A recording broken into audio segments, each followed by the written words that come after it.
Good morning. I love having the workshop where everybody is recently caffeinated. Welcome to the Shaping the Future of Housing and Support panel, aka the Commissioner panel. If you can hear me, in the back, can you raise your hand? Wonderful. My name is Nicole Branca. I am the Executive Director of New Destiny Housing, and it is my great privilege to moderate this discussion here today with these esteemed commissioners. At New Destiny, we work to interrupt the cycle, the immediate cycle and the intergenerational cycle of violence and homelessness for domestic violence survivors by finding them housing and providing them the support services they need. The work our team does with and for our families, like most of yours, relies heavily on these three agencies represented here today. Our panelists today are all exceptional public servants who have taken very difficult jobs being leaders of the programs that millions of New Yorkers depend on to survive, rebalance, and rebuild. And I might add, stepping up to do this work at a particularly difficult time. This morning, I'll give very brief intros. You're not here to hear me, you're here to hear them. And then each commissioner will have time to give opening remarks, talk about the priorities of their agencies, and highlight some of the great work that they've been doing. I will then, as is standard, ask a few questions of them and then turn it over to all of you for the last 20 to 30 minutes to ask questions to the audience. If any time you can't hear us at the front, please just raise your hands, jump up, dance, do something in the back, and we'll adjust. And then just one last note before I do the introduction. We are at the Supportive Housing Network Conference. But yes, woohoo, go network. But we're not just in the business of building housing, right? We're here to build safety. The safety for individuals and families that they need to move past survival and toward wellness and stability. And to that end, we've asked the presenters to talk about 1515, which I know most of you are here to hear about, but also to talk about their respective work on all of the interrelated work they do on anti-poverty for our families and individuals that we work with, because it is not just about housing. If we're really helping our most vulnerable neighbors, the work goes way beyond that, and we all know that here today. So without further ado, I will do some brief introductions, and we will dive right in. First, Adolfo Carrión Jr., Commissioner, Department of Housing Preservation and Development. No stranger to most of us in this room. He has been spent most of his life in public service, working to build and improve historically marginalized communities. First, as many of us first met him, as Bronx Borough President, then in the federal government as Regional Administrator for HUD and in the office of President Obama. And then we lured him back to his hometown and is now Commissioner of HPD. He's also served on numerous boards and been a developer, and if there's a person in this room that hasn't worked with him, I'd be shocked. He seems to be everywhere all the time, helping our most needy neighbors. So thank you for joining us today.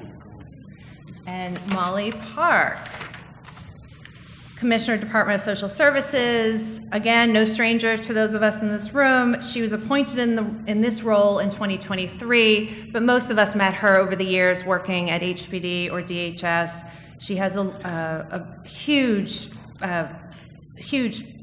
she's done an enormous amount of work for homelessness and housing policy in this city. I'm stumbling because how do you summarize Molly Park in 2 seconds? But she's been an incredible partner, and we're really happy to have her here in this significant role as DSS Commissioner. And then finally, a hearty welcome to Dr. H. Jean Wright II, DOHMH's new Executive Deputy Commissioner.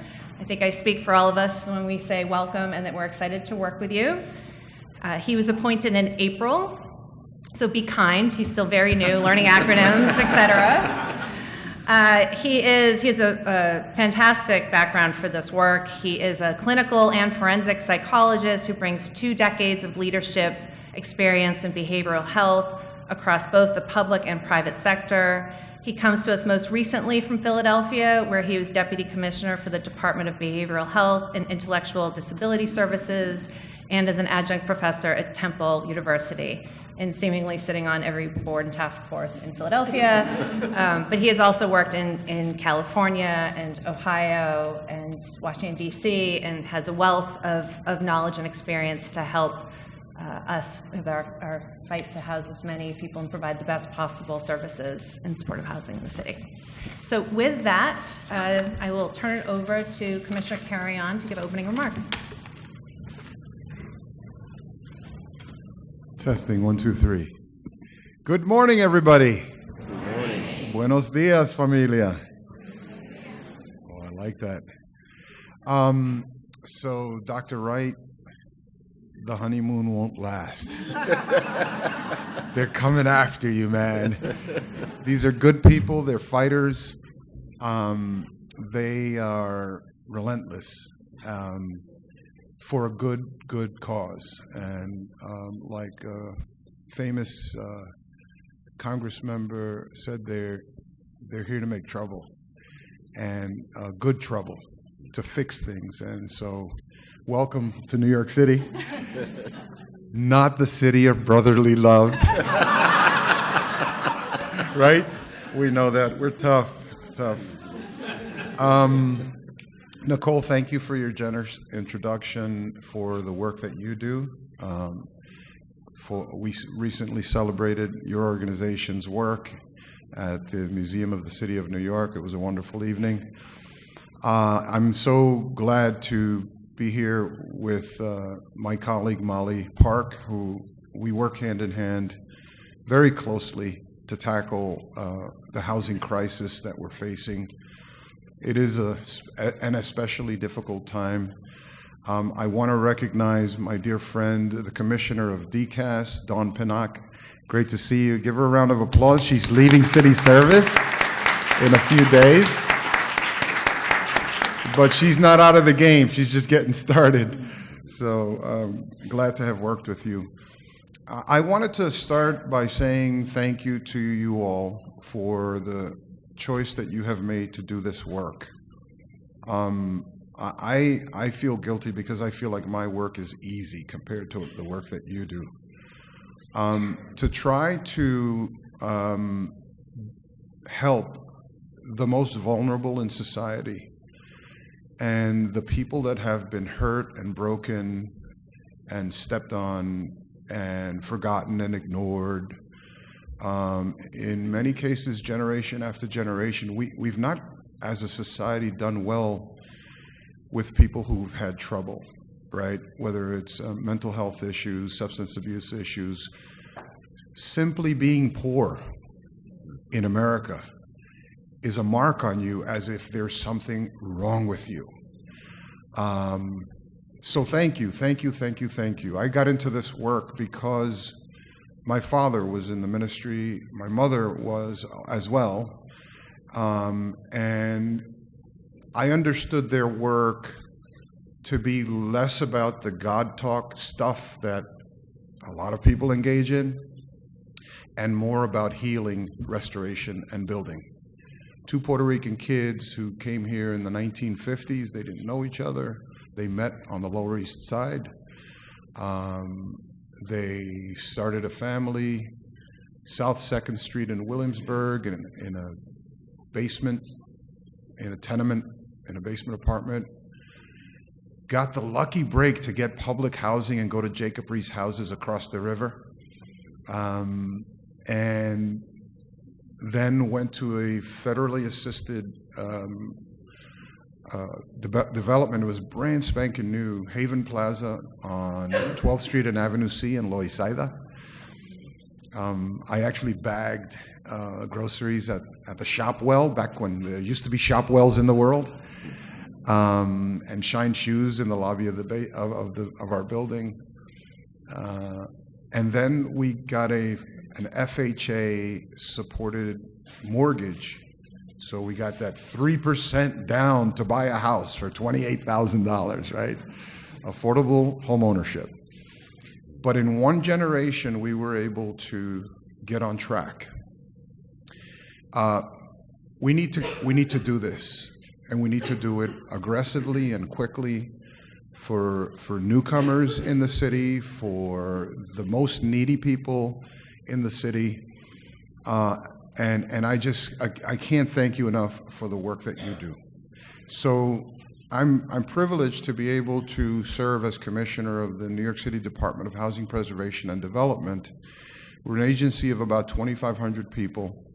When Mayor Adams came in, he was laser focused on getting us out of the drag of the pandemic and getting the agencies buzzing again with the important work that we need to do. I think any commissioner will tell you it was a very difficult time when we came in. We had lost thousands of workers. In our case, we had lost hundreds and hundreds of workers. So those of you who know our work know that 2022 was a very difficult year. We were on the second half of the fiscal year of a de Blasio mayoralty. So we had to inherit his 6 months of numbers and stats and then try to put the agencies on steroids to do better. And so everybody was on point and very aggressive to try to start hiring people. People were still working almost 100% remotely. So we had empty offices. And we had very high expectations of a new administration. So we rolled up our sleeves and got to work. And I just want to give some high-level remarks, and then, because I know we're going to get into detail. For me, I see it as 2022 was a sort of our Build Back Better year, or our bounce back from the pandemic year. So, and any commissioner will tell you that there were morale issues in the city's workforce. And so, we had to build confidence, build staff, and build budgets, and restore some of the cuts that were made. In 2023, that building continued. We staffed up our project management team, the team of lawyers, our enforcement team. We had lost many enforcement folks, so we had to rebuild our housing quality core of inspectors that go around the city 7 days a week, checking on quality of life issues.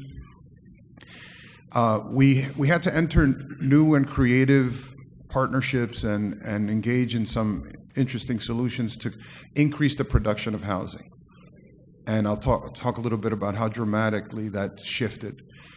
So one of the things that we did was we went outside. We got permission from the law department. We got a blessing from the mayor to go outside and get legal help so that you can do your closings faster and within that year. And also on the project management side, we were able to get outside help while we built the staff. So it was a continued year of rebuilding and new strategies. And we ended the year, the calendar year, with record production. So I just want to share a little bit about that. We had the highest number of new construction units by calendar year on record in 2023. 14,227 new units of housing. And we had about the same amount of preserved units. And I'm talking about the financing. You guys are in the business, so you know the deals, right? We finance the deals for you. You build them. You have partners. You work with DSS and its daughter agencies. But you deliver. We were able to finance the most new construction in our history, the highest number of supportive units by calendar year, the highest number of homeless production units for HPD by calendar year. There was an 80% increase from 2022 to 2023. So it didn't happen by accident. It was hard work. We had to roll up our sleeves and get it done. And now we enter 2024, and this year we've been able to secure some of the legislative tools that we needed to do the work that we need to do. So, we needed a new construction tax incentive that has been one of the most productive public-private partnerships in the country. We restored that. It's called 485X. I don't know why they give it a number like that, but it used to be 421A, now it's 485X. It's a new construction tax incentive. We got the authority locally to do commercial conversions. We have a lot of empty office space, especially in the central business district of Manhattan and some of the central business districts in the boroughs. We're going to be able to produce thousands of units of affordable housing in high-cost areas of the city that are rich with amenities and services for the neediest New Yorkers. And part of that deal is going to be working with you to ensure that there are supportive housing units in those developments. And so I'm excited about that. We raised the floor area ratio, which basically means you can build more on lots where it was only a 12 times floor area ratio. Now we've lifted the ceiling, which will allow us to go higher and more dense and have more units of housing. We have a universal affordability concept that we're working with the Department of City Planning. We've got the authority to expand our accessory dwelling unit program so that folks around the city can build or develop. If you own a house and you have a garage and you can, with the new rules, convert it into a small apartment, a small home, that will unleash thousands of units of housing in all areas of the city, especially in low-density areas where they have not created affordable housing. This year is the City of Yes year. And we're working very closely with the Department of City Planning to go back to change the 1961 zoning code. It's been that long since we have changed our zoning text. The idea is to build more housing all across, in every part of the city. And so there's a bunch of stuff, and I'll sprinkle that stuff in later because I don't want to use up any more time. But I want to enlist you. You should become familiar with the City of Yes.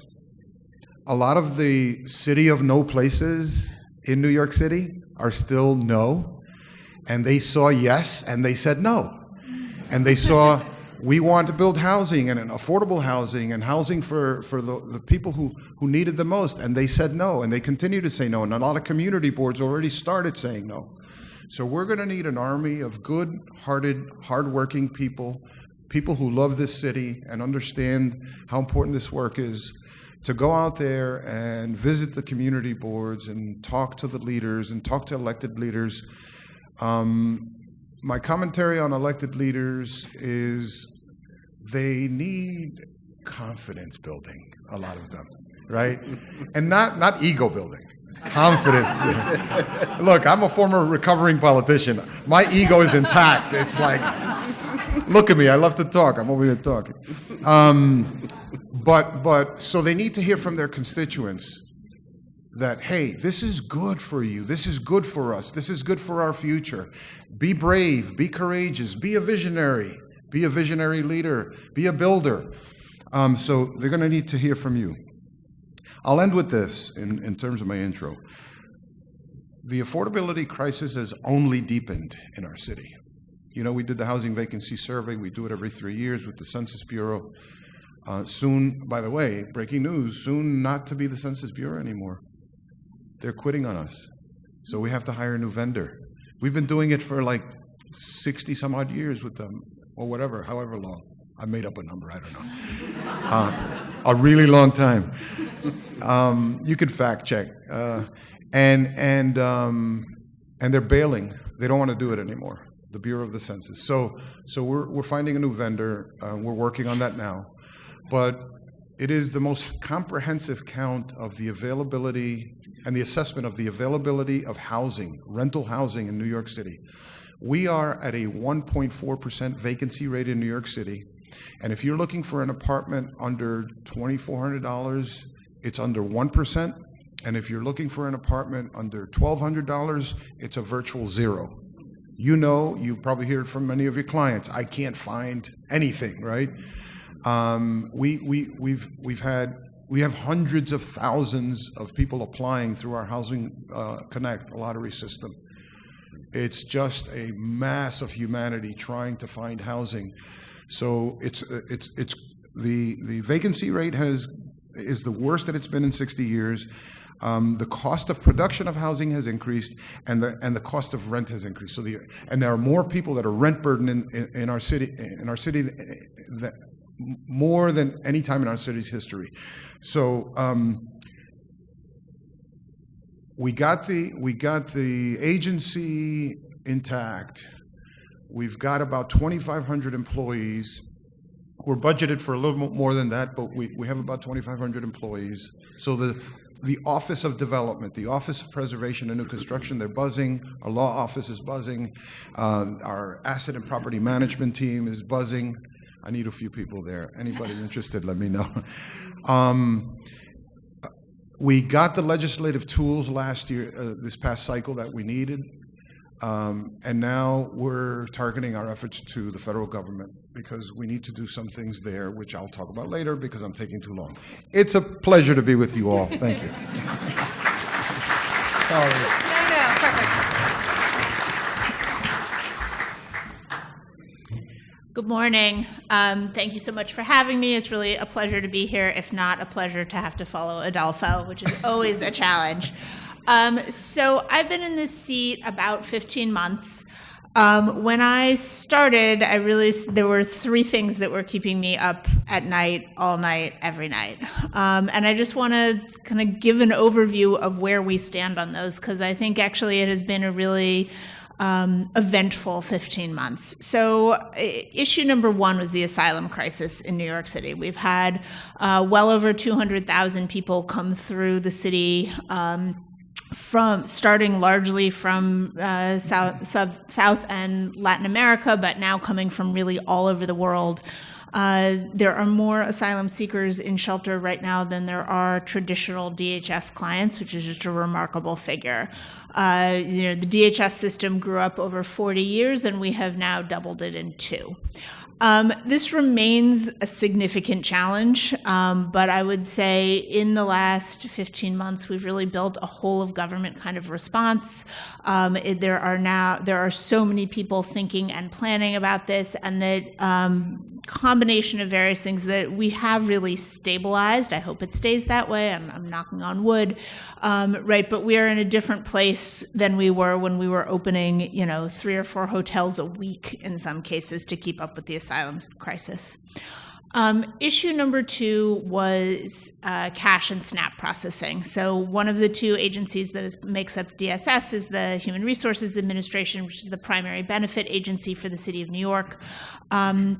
About this time last year, we had a backlog of 46,000 cash cases, which is really a reflection of increased need coming out of the pandemic, some of the same staffing challenges that Adolfo mentioned, a variety of other things. I am very pleased to say that because of incredibly hard work at the agency, we are now processing cases in real time. We have fully resolved our backlogs.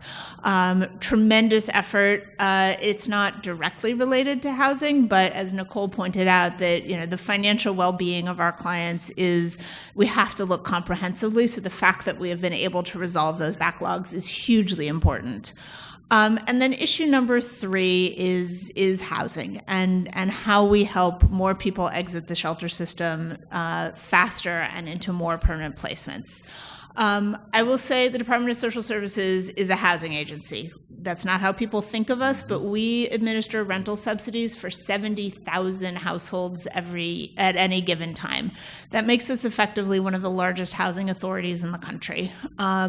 City FEPS is a big piece of that. HASA, for people with HIV/AIDS rental subsidies, are a huge piece of that. I'm actually not counting supportive housing in that number because those rental subsidies live elsewhere, although obviously we care immensely about supportive housing.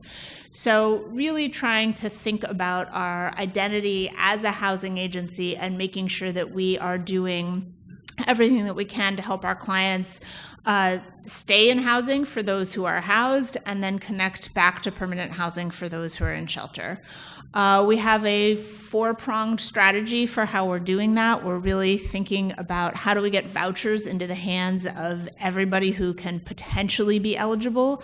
In many cases, that means City FEPS vouchers. The City FEPS, for those who might not have encountered it yet, is the largest municipally financed rental subsidy in the country. We have about 41,000 households receiving City FEPS right now. And so we're really trying to get those vouchers out into people's hands, but also thinking more broadly. We're collaborating with NYCHA on using Section 8, other subsidies like that. Housing supply at 1.4% vacancy rate is absolutely a factor that is affecting people's ability to exit shelter. We're not the housing agency. The lead housing agency. We're not really doing development, but there are things that we can do to move the needle on housing supply. One that I'm excited about is that City FEPS can now be used anywhere in the state. So that's not creating new housing, but it is expanding the universe of housing that is available to our clients, and I think that's tremendously important. And because I just can't help myself, we are playing a little bit in the housing development space. We've rolled out our Affordable Housing Services Program. This is effectively a project-based City FEPS contract that, in addition to rent, covers light touch social services, some maintenance and operation, and we are using that to finance acquisitions of properties. It's unlikely to be useful for new construction, maybe in conjunction with HPD. We're more than happy to partner and are partnering with our sister agency, but we're seeing it used in really creative ways to acquire existing properties. And so that and those will be units that will be specifically targeted to families and individuals exiting the shelter system. We're really working with our housing providers to make sure that they have the resources and the tools that they need to find housing opportunities for as many clients as possible, and that they are submitting those packages that they know, and that they have the tools so that those packages are high quality. That involves a lot of training. We're going out, meeting our providers where they are, and doing on the ground training for people, investing in the tools that people need so that we can connect people better to permanent housing. And lastly, we're really, but certainly not least, really thinking about how we process as quickly as possible. How do we make things as efficient as we can? So we've dropped documents. It used to be 17 pieces of paper that went along with the City FEPS application. It's now 12. Lots of things like that, investing in technology, and also doing hiring. That's true on both the cash SNAP side and on the housing piece as well. And we're really seeing the results. In the first half of this fiscal year, we had 20% more exits from shelter using City FEPS than we did in the previous year. We got another week and change in this fiscal year, but I'm very confident that what we're going to see is some really strong numbers from shelter exits. An enormous amount more to do, and we're going to continue to innovate and iterate on our work so that we can keep moving people out. But I am leaning into our identity as a housing agency and look forward to working with all of you on that. The last thing I want to say, which is actually not a housing agency, but again, people's housing budgets and ability to be successful in housing does not exist in a vacuum. The Farm Bill is up for reauthorization this year. The current Republican version cuts $30 billion out of people's SNAP benefits over a 10-year period. This is another place where we are going to need a big tent. We are going to be calling on you to stand with us and fight SNAP cuts. So thank you.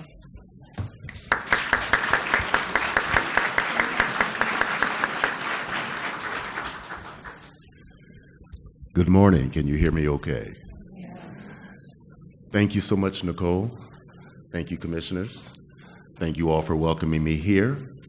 I have been in your fine city for 7 weeks. And so I am not going to wax poetic about all I know about housing in New York.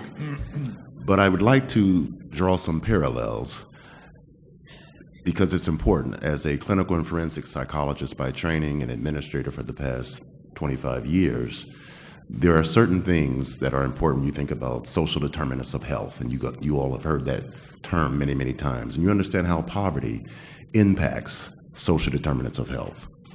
And it doesn't take a genius to figure out how we can connect the dots between poverty, social determinants of health, and housing. But as a mental health professional, I can tell you there is no health without mental health, be it physical, financial, or otherwise. And the World Health Organization will tell you that there's more to health than the absence of disease. There is more to health than the absence of disease. If you do not have a stable place to lay your head, if you do not have security when you come to the place where you want to lay your head, you are not healthy. SAMHSA's 8 dimensions of wellness will highlight the multiple facets that go into health. And so one thing I'd like to point out before we get to questions and I give you more information about what DOHMH is doing, is to point out that the very basic necessities of life, Maslowian hierarchy, if you will, if you do not have those very basic physiological needs met, it is very difficult then to rise up on that pyramid of self-actualization. Health must be a part of that. And so the systems that we have built to try to assist people oftentimes become impediments and obstacles to their health. They have a term for it. It's called system-induced trauma. And when you think about system-induced trauma, it's not just the individuals who are, quote unquote, in the system that are traumatized, but those of you out there who have dedicated your life and committed your careers to helping individuals. And so I like to tell people, let's not default and say it's the system. You and I know that systems are made up of people. And if systems are made up of people, you cannot change a system until you change the hearts of people. And so together we can look at housing and supportive housing, what that really means and how our neighbors really do need our help. One of the first events I went to when I came to New York was probably 2 weeks in. It was at Chelsea Pier 69, I believe, with Renewal Gala. And very nice, good food, socialization. I was like, okay, I'm in New York. This is great. I go out on the pier and I'm like, oh my God, this is beautiful. And I really went out there because I was like, I am nervous as all get out. I don't know anyone here. No one knows me. People are treating me nicely because I have this tag on that says DOHMH, and they knew I was the EDC. And but I am an introvert, and I was really struggling. I play an extrovert on TV, but I'm an introvert. And so I went out to get some fresh air and kind of get some deep breaths and say, okay, I need to go back in and shake hands. And even after I leave here today with you all, I'm going to need a nap. Because people, if you're an introvert, you know what I'm saying. But I go out on the pier, and hopefully he won't mind me using his name, but a guy named Castanasa walked up to me. He was not a part of the group. I thought he was. And he just asked me a question. He said, hey, what are you doing here? I said, I was about to ask you the same thing. making conversation. I said, well, I'm pointing back to the group of very lovely people, very important people who come with their checkbooks and wallets to donate so that people can have housing and supportive housing. And I said, I'm here as a representative of the health department. And then he started asking me questions about what I did. I told him, and when I shared with him why we were all there at Chelsea Pier, he says, wow, that is so wonderful. I'm not here for that. I just come here every day to look at the water and the boats. And I said, that's great. He said, but I want to tell you something. Now that I know what you do, I need to tell you about my neighbor. My neighbor is homeless. And he said, and I and my wife, we were trying to figure out how to help and the neighbors.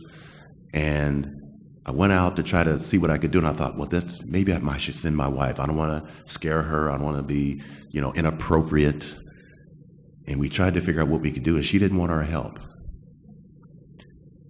We talked to other people in our neighborhood who wanted to help this woman, and she refused our help. Now, there's two things that stood out to me about this interaction with this gentleman. Number one, he referred to the quote-unquote homeless person in his neighborhood as my neighbor. That's the first thing I took note of. I'm a clinical psychologist, so as I'm listening to you, I am analyzing you. So I'm listening, and I said, that's the first thing. I said, that's the first thing that came out of his mouth. I have a neighbor that is homeless. You love this guy already, don't you? As did I.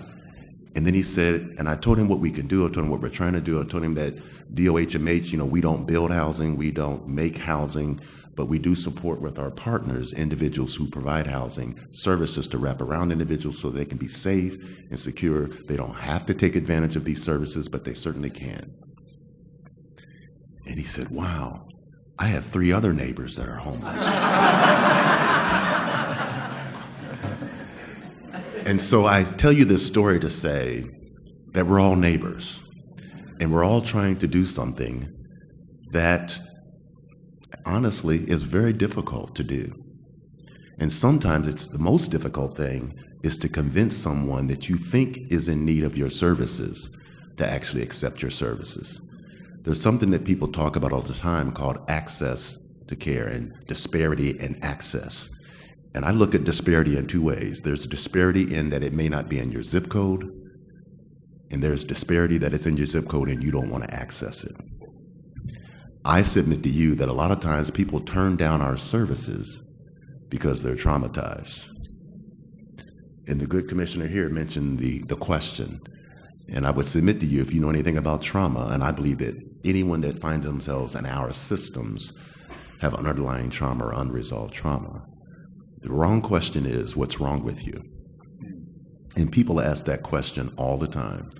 It's judgmental, it's pejorative, and it puts people back on their heels, and they read you right away and they know, oh, you're just trying to get in my business. You're not really trying to help me.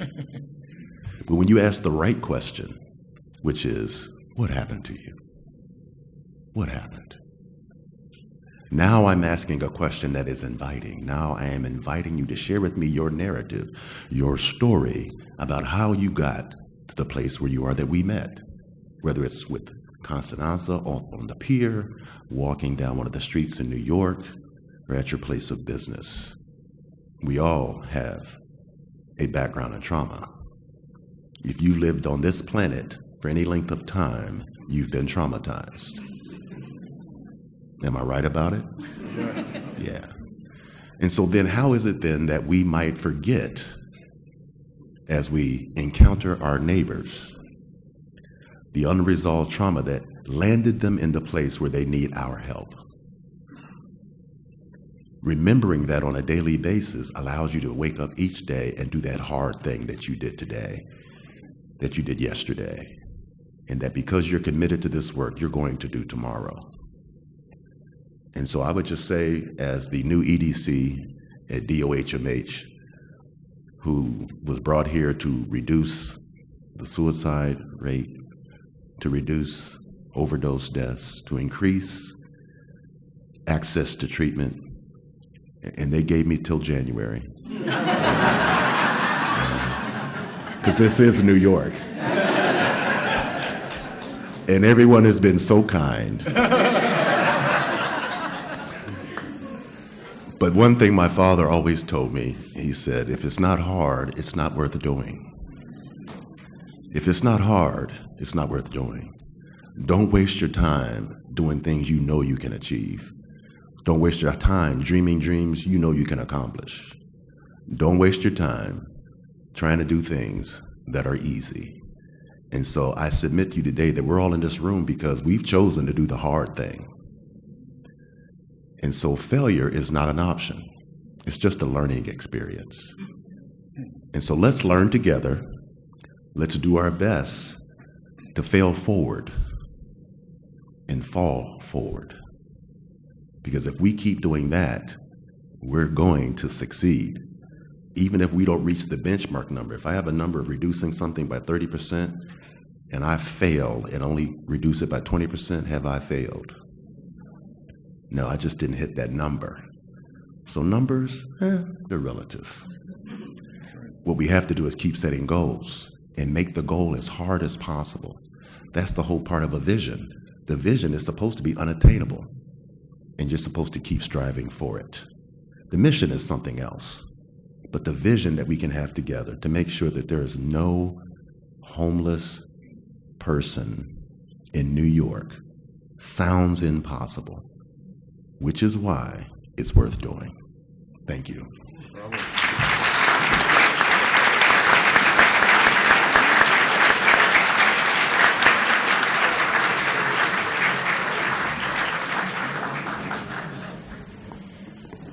Wow, okay. Thank you for those introductory remarks. I'm sorry that I'm the policy wonk that's going to ask very detailed questions now and remove us from that beautiful sermon on why we do what we do. Thank you for that. So I will ask my colleagues here that, we're building, congratulations, we are building more units than ever before, and that is so exciting. And now our tenants are getting the cash assistance that they deserve, and there's a lot of progress. But we do, and we're all building as fast as we can, but there is a real challenge to moving people in to housing, this beautiful housing that we're building. So I would, as my first question, I would ask the panelists to talk about what systems changes are you doing to help on your end move people into housing faster, supportive housing, homeless housing, affordable housing, and what can those of us here, your state partners are here, some federal government partners are here, providers are here, what can we do on our end? And blame Dr. Wright for this. If you want to set goals for this, we're here to listen.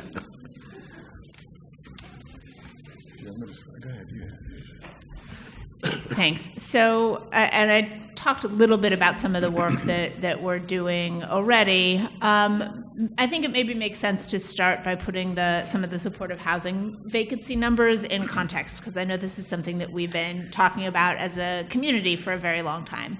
So overall, the vacancy rate at this point is about 5%, which is where it was pre-COVID. 5% is still a lot of units, and there's a lot of people who need housing. So we've done a lot of work to dig in on what's actually under that. And it's really interesting as you peel the layers of the onion. So if you think about the supportive housing that is getting built today, right? New construction or very substantial gut rehab and essentially studio units, those are getting filled really quite quickly. Are there ways that we can improve that on the margins? Absolutely. We continue to do it. We continue to invest in caps, and I can talk about that in a minute. But we have some places where there are some stubborn and persistent vacancy rates that are worth spending time on. One category is the SRO units, older buildings. These tend to have much higher vacancy rates, so we're doing a lot of work with the providers that have those. How can we think about making those more appealing? Sometimes it's just literally cosmetic work. Someplace I would like to spend some time on going forward is thinking about what the economic incentives are there for a tenant. If I was going to pay 30% of my income in rent for an SRO or for a studio, I'd hold out for the studio too. Right? On city FEPs, we've been able to change that, and now if you're renting a room or an SRO unit with city FEPs, it's a flat $50 tenant contribution rather than the 30%. It's a little bit more complicated in supportive housing because we're not the only cook in the kitchen, but it's something that I think bears looking at. And then the other category, where there is some overlap here, is some of the OMH units are also certainly a point of challenge. I think some of that is structural. Their contract standards calls for an 88% occupancy rate, and some of it is, again, these shared units, SRO units. And very much when we're talking about the level 2 housing, thinking about the tenant share in those, because of the way the structure is, the tenant share can be up to 70% of income going to rent. So that's a real disincentive for clients. And I think, sometimes sitting in the office, there's a tendency to saying, you're experiencing homelessness, so we got housing done and done. Thinking about what the experience of the tenant is, where is the unit, is it appealing, how much of their income paying in rent is an incredibly important part of making sure that we are filling those vacancies. OMH is a terrific partner. We're really happy to work with them, and they've been really receptive to talking about these issues, so we are moving forward there. More generally, as I mentioned a little bit in my opening remarks, we are thinking absolutely about how we could make lease-ups go faster for whatever process that we're talking about. Specifically on supportive housing, we have made changes to caps so that it's easier for a housing provider to request a referral, better management of appointments so that we really are connecting people more quickly. And then in all of our processing, we're really thinking about how we can continue to streamline how to use technology. One of the things that I'm excited about, this is on the more general side, but is the rollout of what we're calling our current system. It's a incredibly challenged name for a computer system because nobody ever knows whether I'm talking about something that's happening right now or the IT system, but current is the name of what will be ultimately our end-to-end processing system that will go all the way from submitting a city FEPS rental assistance package through landlord getting electronic fund transfer payments. Some providers are using it now. We will be at full utilization for shelter providers before the end of the year. Really think that that's going to make a big difference in the pace of move-outs. So we've, starting a little over a year ago, we started to strengthen our collaboration with our sister agencies, obviously with HRA, DHS, the Housing Development Corporation, which is our financing arm, and the Office of Management and Budget, to accelerate the homeless placements process into HPD affordable units. And I know many of you have engaged in that process.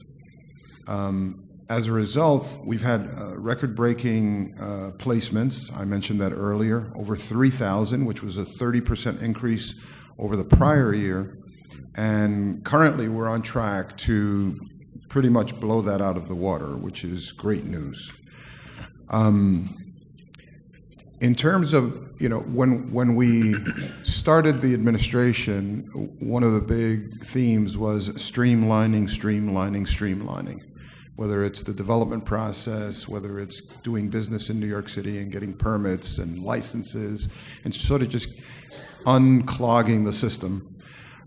In terms of housing and housing placements, we've streamlined the process, removing a bunch of steps, including not requiring more credit checks for voucher holders. No more credit checks for voucher holders. Project-specific, no more third-party income review before move-in.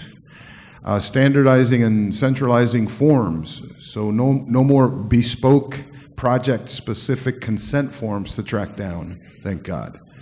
We're working on automating our matching clients to units process. Believe it or not, up until recently, we were a paper-based system with spreadsheets, and in some cases, we still are. So we're buying new technology and creating better analytics to identify where exactly to intervene in the process. I mentioned the purchase of more technology. In this environment, it's always difficult to buy more technology. We all know that. But we need it to modernize this process, and so we're very aggressively pursuing that. And we're starting to see some really promising trends in terms of homeless placement timing. As I said earlier, record numbers. We have a relatively small share of the system of placing homeless people. The other thing that we've done is partnered with DSS on new deals. For instance, everybody knows, or many of you know, about the JFK Hilton deal, where it's a master lease, and I'm sure Molly will talk a little bit about that master lease program, but that was a big deal, and it was really a game changer. We were able to get hundreds of people into a converted hotel rather quickly, and it's one success story that we now want to repeat over and over around the city. So as both my colleagues stated, the occupancy rate, 95%, is pretty good, right? I think in terms of what we're looking at is eligibility. And you and I, we talked about this, Molly, offline, in terms of how do we do a better job of making the eligibility criteria not so cumbersome and exclusive. And the more criteria you add, the more exclusive it becomes. And so I think that's something that we're working on together. Other thing I'd like to mention is that the majority of our tenants are adults with families and children who are coming from prolonged periods of homelessness. You all know this better than I. And they have serious mental illness and or substance use or misuse disorder. That's our focus because we're the health department, right? So that makes sense that that's our focus. But it's also important that we have supportive housing programs targeted at specific at-risk populations. We have sites specifically for young adults and young adults with children exiting foster care and youth shelters who are also at risk for serious mental illness and homelessness. We also have sites dedicated to people with a volume of shelter and jail stays specifically, in addition to the typical eligibility criteria. So expanding that to at-risk populations, I think, is also very, very important. I think another thing that's important to acknowledge in terms of what we're doing to get more people in spaces. The health department has expanded supportive housing portfolio over 600 units the last fiscal year of 23 and over 750 units the fiscal year of 24. So the city's mental health plan aims to increase access to safe and stable housing to ensure that people with SMI can live healthy lives and avoid hospitalization and incarceration. As Commissioner Adolfo stated, though, we do have some not in my backyard, which I don't know if they do that in New York, but in Philly, that was quite a thing. And one of my jobs was to go to these different neighborhoods and talk to the city council, the district people, ward leaders, all those individuals. And so I like, Commissioner, how you asked the audience to take up that banner for us and knock on doors and send letters and make phone calls, because these are folks that are keeping our neighbors from living as well as we all want to live. And who doesn't deserve to live well? And so by making them feel extremely embarrassed about their no, which I think is what the commissioner is calling for. 100%. Yes. Yeah, we want you to embarrass some people, okay? Because this is just unconscionable. Yeah. It's unconscionable to do this to human beings. So the excitement part is that we have over 12,000 units. And by adding these ones that we're talking about, we're going to be well over 12,750. Working with my two colleagues here, we intend to increase that, and I know that we will find a way to do so. So there is a push toward expanding eligibility and vacancies, making sure that we can fill those vacancies. Thank you. Thank you, and thank you for working on that eligibility criteria. As I can't help myself, as an advocate and as a provider, we've housing survivors of domestic violence. It is our parents don't want to be diagnosed as having mental illness. Many of them, most of them do. So I really appreciate all the work you're doing on that to make it easier for them to get the housing and services they need. We are just about ready to move to the audience questions. So start thinking of your questions. I would just say, I guess I would ask you, what can we do? Like, what can those in the audience do to help with the obstacles that remain? So, if you had a magic wand, like, what could the federal government do? What could the state government do? There's a lot of private sector partners here in the audience, both on the nonprofit and for-profit side. I'm going to give you a big open-ended question for you to answer. I'll start. We have a regularly scheduled meeting with the New York congressional delegation, the entire delegation, so it's both the Senate and the House. We spoke last week. There are two pieces of legislation that we can use your help with. One is we have a tax bill that passed the House. It's on the Senate side now, and one of the elements of this bill is the reduction of what's called the 50% test for low-income housing tax credit use. And if you're all familiar with it, so I don't have to explain it, just kind of raise your hand. Okay. Oh, damn, I have to explain this. All right. So in order for a project to be eligible for the use of tax credits, which is huge clean equity into a deal, right, to make these real estate projects work, 50% of the project has to be eligible for the use of tax credits. That limits our use of tax credits for many deals. I'm going to keep it as simple as possible. So in the bill, that 50% test has been reduced to 30%. We were asking for 25%. We got 30% in the House, led by Republicans. The reason they passed it was because Republicans like tax credits, because it's tax savings, it's, tax holiday. But, they sort of, benefit from this, and the tax credit allows us to produce a lot of affordable housing around the country. So that has to now get through the Senate. And we told Chuck Schumer last week, we asked him, Senator, would you please bring this to the floor for a vote? Now, of course, he knows how to count. And he says, I don't have the votes. So there are certain, he's still going to bring it to the floor at some point to call the question and see if people are willing to say no. So I would urge you to reach out to the Senate and reach out to Schumer and Gillibrand for this low-income housing tax credit 50% test. You just say that, they know what it means. You don't have to explain it. And then the other is the SAVE Act, and I'll ask you to please look it up. SAVE Act. It also takes a little bit of time to explain, but basically, it's the use of bonds for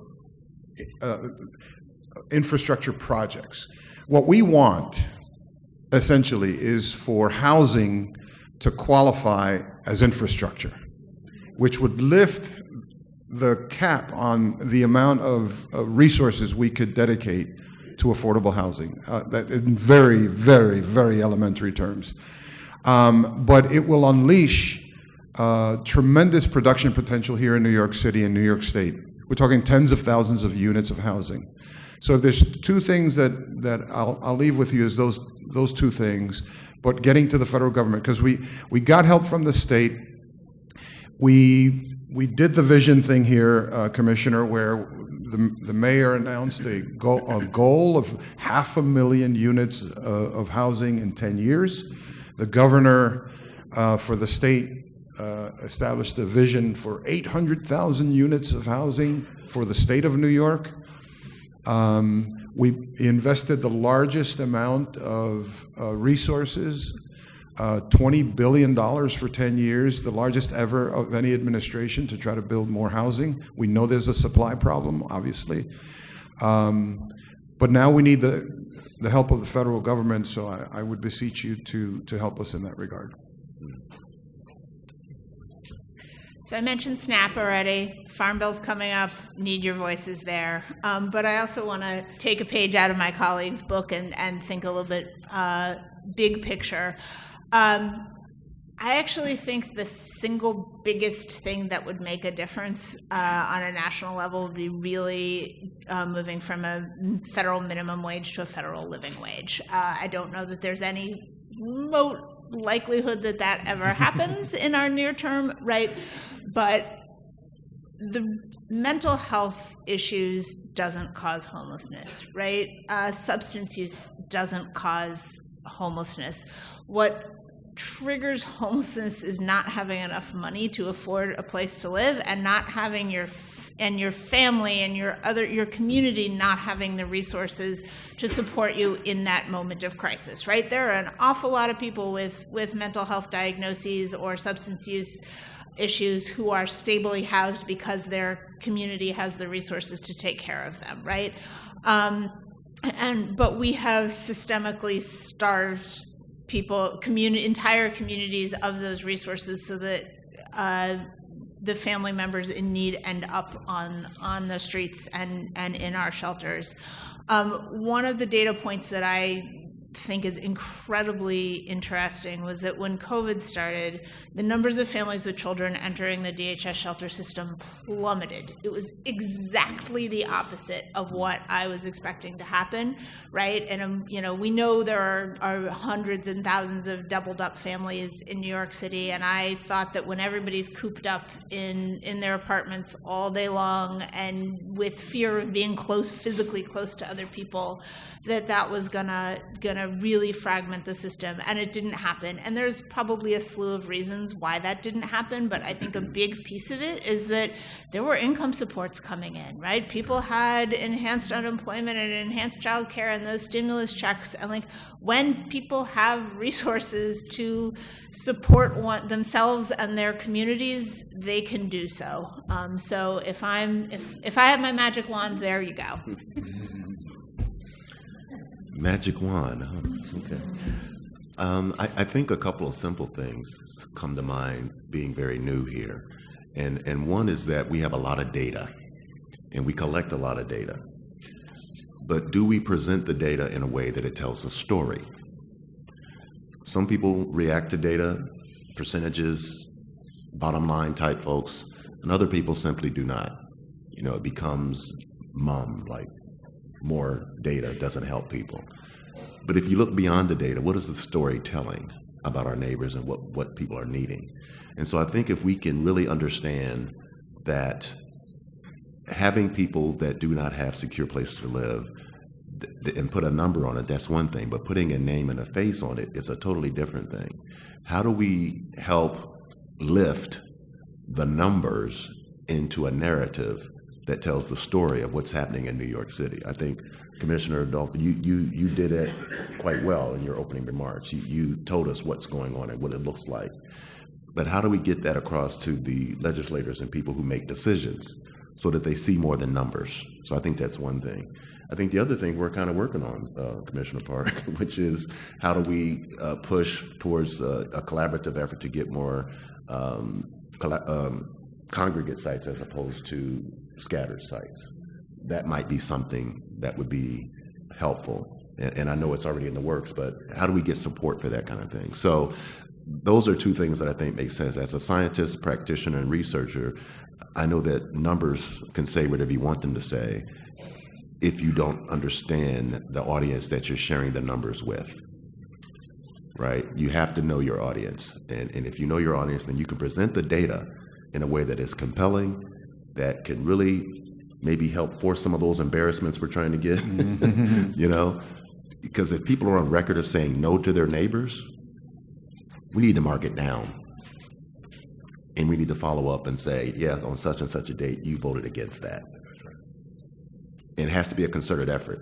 It can't come from these three people here, right? Because they're not going to listen to, we've already been saying it, right? I've been saying it. I've only been here 7 weeks. I've been saying it. You all have been saying it for 7 years and more. So that's the whole collaborative effort, and that's the whole, you know, community as a force effort, and not looking for somebody else to do something that you can actually do. And I think that's the important thing. When people talk about expectations, as an example, your expectations are only meaningful if they're reasonable. And they're only reasonable if you have an understanding of what your part in it is. It's easy to point externally and say, you did not meet my expectations, right? Anybody here in a relationship? Ever been in a relationship? Okay? It's easy to say, you didn't meet my expectations. Very few people say, you know what, I don't think I met your expectations. Very few people do this, point inward. People tend to point outward when they are disappointed or have a complaint, right? And so being organized in that and understanding intrinsic versus extrinsic motivations and the people that make the decisions is very, very important. So know your power and use it. Thank you. So it is now time for the audience to ask questions. I would ask, even if you think you have a loud voice, to move to the center and use the microphone just to ensure that everybody can hear your question and I don't butcher it in trying to summarize it for you. And please, are they on, Tier? Yeah. And please make sure that you have a question and not just commentary for our panelists. Not Thank a you. sermonette, right? Hello. First up, Mark. Hi, I'm Mark Hurwitz. I'm here representing the Health and Housing Consortium, and I have both an invitation and a question.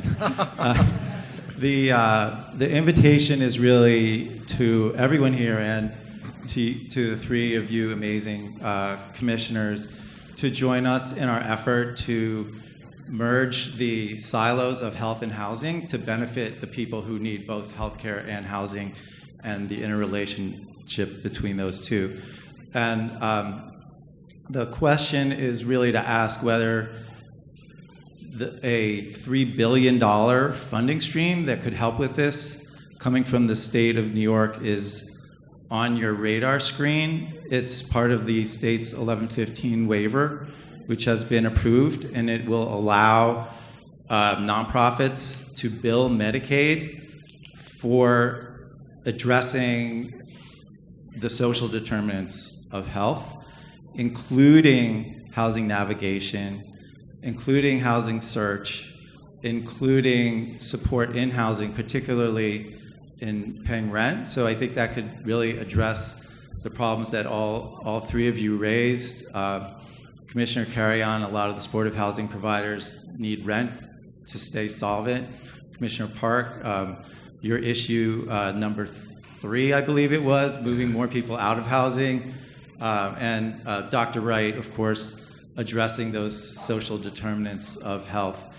Is this on your radar screen? And if not, it's okay. We're excited to work with you and everyone here on making that money available to the people who need it. Yeah, absolutely. The 1115B waiver is on our radar screen. For those who might not be familiar, it's part of a larger package of changes that have been approved by the federal government for the state that allow for use of Medicaid dollars to address the social determinants of health. Right. So we had really hoped that we would be able to apply as one of the beneficiaries of those money. It was only available to not-for-profit healthcare organizations. But we are absolutely talking to the organizations that have applied, anxiously waiting for when those RFP awards get made. Certainly the Medicaid clients who are going to benefit from those waivers are the same as the DSS clients who are receiving our services. We think there's a huge amount of opportunity for collaboration and innovation, and we're excited about that. Yes, we are aware of it as well and working closely with our providers, similar to what Commissioner Parker stated. Thank you. What the commissioner said. Speaking of commissioners, Commissioner Hendon. Oh, hey. James Hendon, Commissioner, New York City Department of Veteran Services. 1,000 things I could say to give roses to folks up here and what you do for our veterans. I got to especially call out Nicole, who's a key leader in us getting our count from 5,000 homeless veterans to just under 600 over these years. So let's just give her an acknowledgement.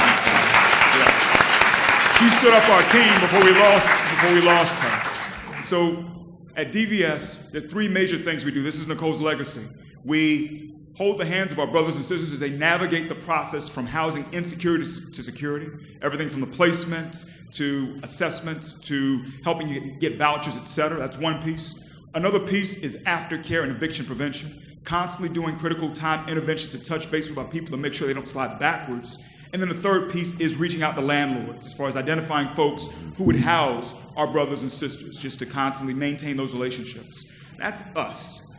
And I'm just going to shameless plug, y'all.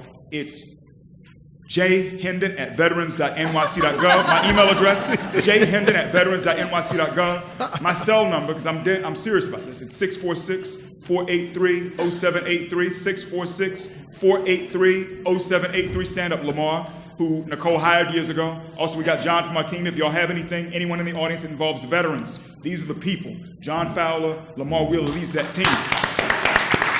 So that's us and what we do at DVS. My question, how can someone tie in with each of you as far as through that auspice of HPD, Adolfo, or, Molly, when it comes to DSS, and Gene, when it comes to DOHMH, if you can just speak to how folks can plug in with you guys on, ways to be right by veterans through the things that you do. And one more time, jhendon@veterans.nyc.gov, the phone number. This is my cell, it's 646-483-0783. Thank you. So, excellent. So, Commissioner, I thank you for that information. I believe that we are about to be on each other's calendar. I'm pretty sure. I had my office reach out to your office probably last week, and I think they're trying to arrange a meeting. And the reason I reached out to you is because I was on a panel in Philadelphia, one of those engagements that I couldn't cancel, during Memorial Day weekend, and it was about reducing suicide for veterans. As you are probably aware, it's about nationally 16 suicides per day. And I was on the panel there in Philadelphia, specifically I was the executive sponsor for something called the Military Basketball Association, which you and I will connect on later, because I believe they want to bring it to New York City. It's going to be in Philadelphia the next 2 years. I bring it up because the question that was being asked is, what are we doing in New York to support veterans, right? Now, this was in Philadelphia, so I was all prepared to talk about what Philadelphia does. And then, of course, I took a job in New York. And so I reached out to your office frantically trying to get some information as to what New York City is doing to support veterans and to reduce suicide. And I did get some help from your office, so thank you. And but I want to reach out to you because my daughter, who is a retired major in the Air Force, told me, she said, "Daddy, if you do not address," that's what she said, "Daddy, if you do not address the amount of homelessness by women veterans, female women veterans, and suicide rate for women veterans and MST, the military sexual trauma, I will not be speaking to you at the next holiday." So, Commissioner, it is now personal. It is now personal. I will be connecting with your office. Something real quick on that. I know some other people are coming. It's the most recent data we have from health is 2011 to 2017, where it's 3 per month in New York City as far as veteran suicide, just so folks know. Roughly 34 per year. That's the count. We didn't get new data. The issue is, and Molly can relate to this, something we've dealt with, for everyone who tells you, you see me, there are 3 folks you don't see, basically. Self-identification of veterans is at 24% in this city. And so, similarly with folks in the shelter system, we've learned for every one who tells DHS that they are a veteran, there's one who does not. And so we're trying to get a handle on that. And so that's a broader issue why you all may see someone who come through our systems but who didn't identify. So that's something else that we are trying to get a handle on. So it's such a deeper thing. So I just want to acknowledge that piece. So thank you so much. Yeah, thank you. That's what I found out was that They don't separate the number here. They don't separate the number. They don't tease out the veteran. They don't separate it from the rest of the population in terms of suicide. So that was a challenge for that particular panel. But we're going to get together on the same page. All right. Thank you, sir. I just want to say, because I see there's a whole line behind you, but you snuck in the sermonette and the commercial, and we are working. Obviously, you and I know that our teams are working together on the issue of veterans housing, and we'll continue to do that. We're committed to ensuring that there is a share of housing dedicated to veterans in our deals. So let's continue that. I mean, the entry point for us, the portal, obviously, is our Office of Development and our Office of Neighborhood Services. And I think there's somebody from ONS here. There's definitely somebody from Development here. So you should connect with them before you guys leave, and make sure that you follow up. Look forward to our continued collaboration. Everybody, his team has set things up where someone is looking at doing a badge, a project-based badge. That Yeah. you go to that office he's mentioned, they can help you connect the dots with VA and us on this. That's what I was trying to get at. So yeah, thank you so much. Okay. All right. Thank you. Hi, my name is Brian Carmichael. I'm with Lantern Community Services, where I do harm reduction and HIV education. I appreciate all the work you're doing, and as I told my neighbor back there, I'm encouraged to see so many people here that care about supportive housing. But I'm speaking as an individual, as someone who lives and works in supportive housing. And I appreciate all the work you're doing to overcome barriers to get people in. But I think one thing that would immediately improve the quality of life is if we could get your help on moving people out. That sometimes there's a case in my building, someone attacked another neighbor with a weapon. The police came, he got arrested, he came back, he's next door to her. He attacked her, tried to set her wall on fire. I broke it up. We over and over and over. I even spoke to the DA. It's not my normal style to cooperate with the police, but I gave a statement. I gave a statement to the DA. The guy's back again, living next door to her. We recently had a case in Brooklyn where this racist white man used all these hateful racial slurs against his neighbors, all of them, tormented the whole building, and then said he burned somebody, and he did, and he killed that person. And he came back. So can we get your help on you want to open up some rooms? Get rid of some of these people that need to be in more secure housing. Anyway, thank you. I'll wait for you.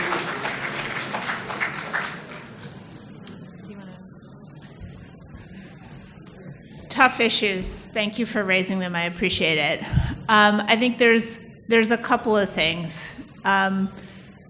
Right. Rent stabilized leases are at the heart of supportive housing, right? So I think that is really important to the model, and it is really important, and the overwhelming majority of the time, it's important in a really positive way. I think you've hit the nail on the head of situations where that doesn't work, and we do need to think about how we can address the situations where it doesn't work. I think one of the places where DSS and DOHMH are currently collaborating is looking at ways that some of the DOHMH mobile crisis teams can better support clients who are in supportive housing, right? So if a client is working with the team, they are placed in supportive housing, that is an ongoing resource and support.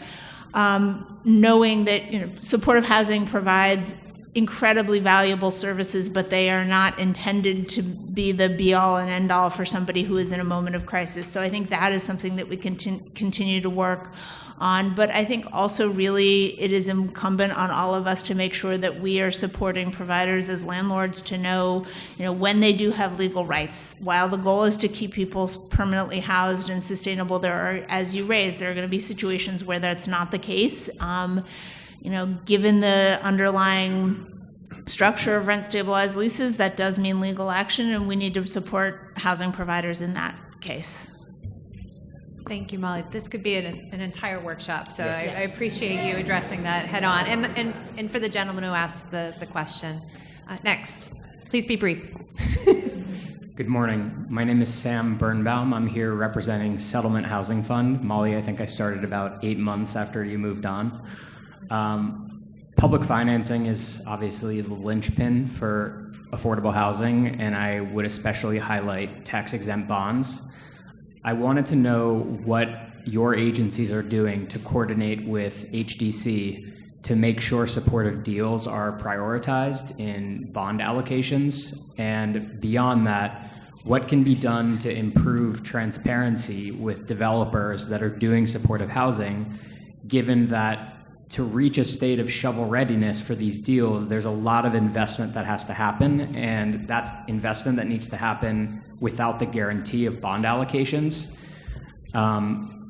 If a project isn't selected, the deal overall gets a lot more expensive and a lot more difficult. So number one, what are the agencies doing to communicate with HDC to prioritize supportive deals? And number two, what can be done to make the communication with developers a little bit more transparent about bond allocations and other funding awards? Thank you so much. Okay, I'll take this one. Thank you, Sam. So HDC is our bank, right? They're a partner in financing most of our deals. So we've given preference to new developments that come to us, new projects that come to us, and we just posted it on our website, that include supportive housing. And this is for bond deals or any deal. So just, it is a huge priority for the administration. We're committed. We're working with our partners. We work with developers who offer additional, or we ask them for more supportive, a bigger share of supportive housing in their projects.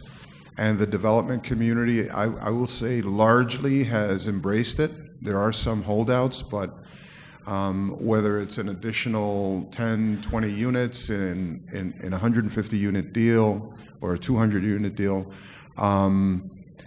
that's been very helpful. But we are giving preference to new projects that come to us and include 1515, include enhanced supportive services for folks. So you should know that's, and I chair the board of HDC where these deals are baked.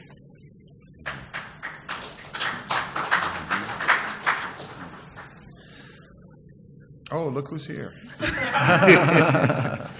Well, my name is Shams the Baron, also known as the homeless hero, now being called the housing hero. Y'all can clap to that.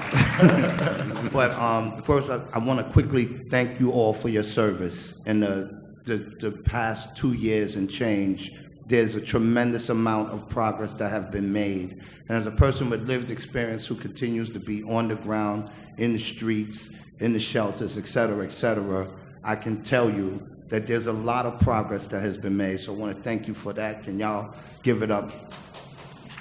You can do that. Now, I got a quick question. So I wanted to ask something simple on SROs. Do you think that there's a way to secure the type of financing that would allow some of these buildings that are unattractive to nonprofits, unattractive to tenants to want to live in there? Many do not want to share a bathroom. Many of the buildings are configured to where they're not able to allow amenities and programming space and stuff like that. So it becomes unattractive to developers, to nonprofits, et cetera. Do you think that there's a way, and maybe you have something that's in place or in store, do you think that there's a way to make this a more feasible option for the various stakeholders to be able to take those buildings and really repurpose them and use them and not just kind of like keep them in the ecosystem being sort of like, I don't even want to say nothing bad, but not the best type of shelter environment for a person? I see tremendous opportunities where these SR exist. where they can be repurposed into supportive housing and affordable housing. But the financing, in my humble opinion, is where we might have issues. And can you speak to that, or? Yeah, I'll quickly address that. So I think in the city of Yes for Housing Opportunity, that's sort of the space where we can have this debate about the future of these types of buildings. The other is the commercial conversions conversation. All of this is part of the City of Yes for Housing Opportunity, where we're asking ourselves the question, how do we use the zoning envelope and the existing buildings that we have across the New York City landscape most efficiently and effectively?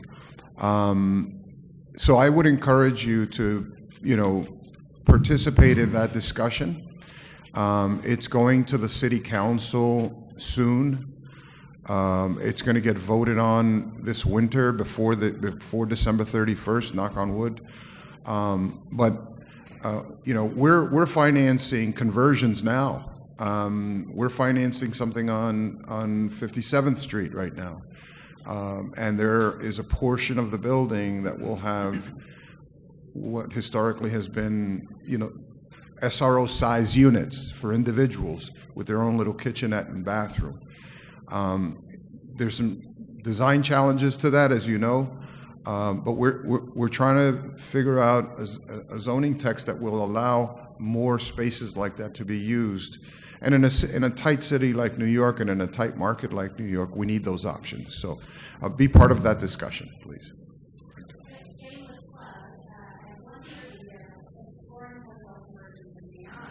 Yeah.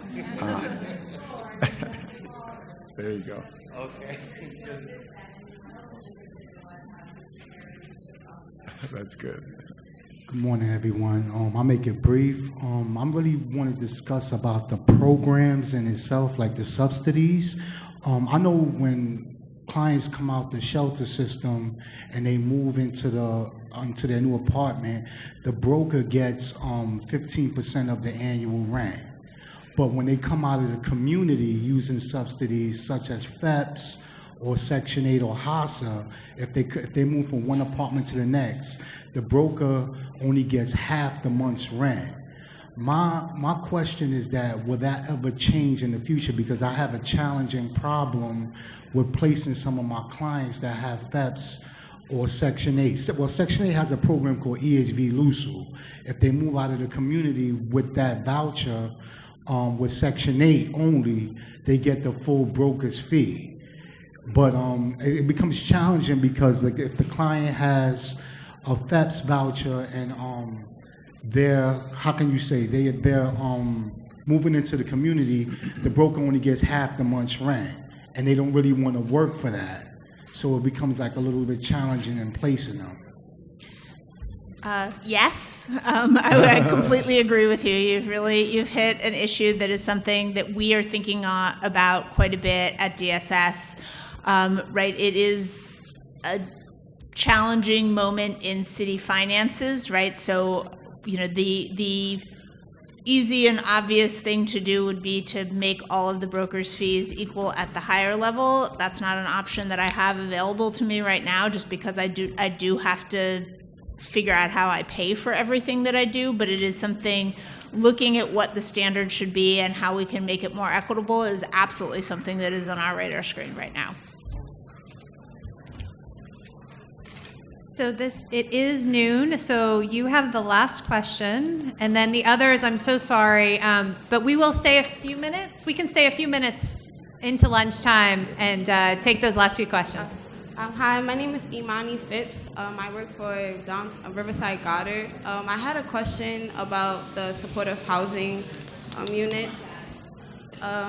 Basically, I used to work for a housing management development, and we had like 526 units within the 12 buildings, and like 126 units that was vacant.